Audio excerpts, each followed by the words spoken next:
All right, all week we've been introducing you to some of America's rising political stars, and we need a new generation. Today's guest fits under that category. He's doing something that's baffled Washington for years. He is doing this thing called balancing a budget. I haven't seen that in prompter in a while. In fact, he's adding services to one of America's largest cities without raising taxes a dime and reducing crime. Joining us right now is the mayor of Atlanta, Kasim Reed. Mayor, thanks so much for coming in. I'm glad to be here. Well, it's congratulations on the success of your career. You win a runoff election and really raising some eyebrows. Why was this always your dream job?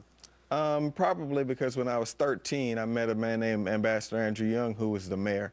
My mom was pretty impressed with him, but that was the beginning of me wanting to be involved in politics. So I always followed mayors in Atlanta. Ambassador Young, Maynard Jackson, of course, Shirley Franklin, other mayors. And you've certainly made your mark even on the national shows we watch on Sunday. So, Mr. Mayor, you come in, and what is the first thing you wanted to attack when you opened up your books and saw the job you have?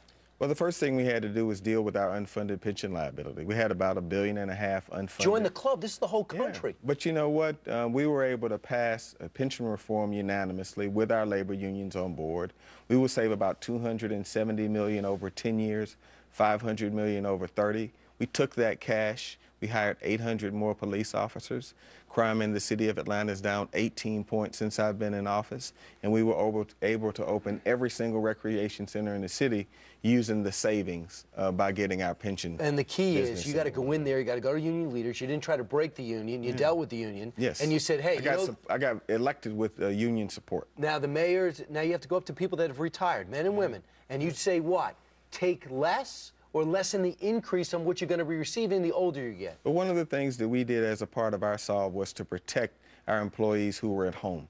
Because at the end of the day, they've lived their lives and they've worked their careers. They needed to be protected. But for folks like me and you who were healthy and young, we took a bit of a cut. But at least you have a check that's good. If you got a pension system that's 51%, 52, 53% funded, you're walking around with a bad check. That's basically what I said to our employees. And Mayor, how much does personality have to do with it? In a time in which here's the numbers and here's how much we have left, we seem to be at an impasse. Do you think personalities, dealing with the union head you can deal with who respects you means a lot? I think it does. I think leadership always matters, and I think you have to show that you care.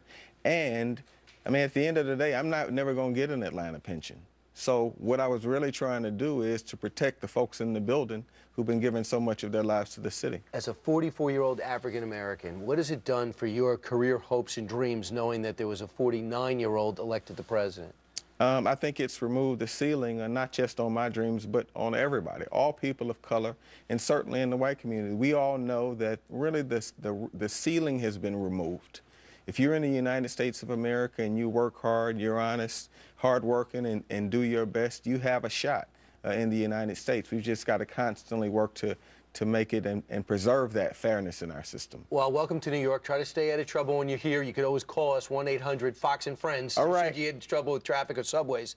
And always great to see you, Mr. Mayor. No, thank you for your time. And it's always great seeing the Sunday shows. Good luck with your re-election. Oh, thank you.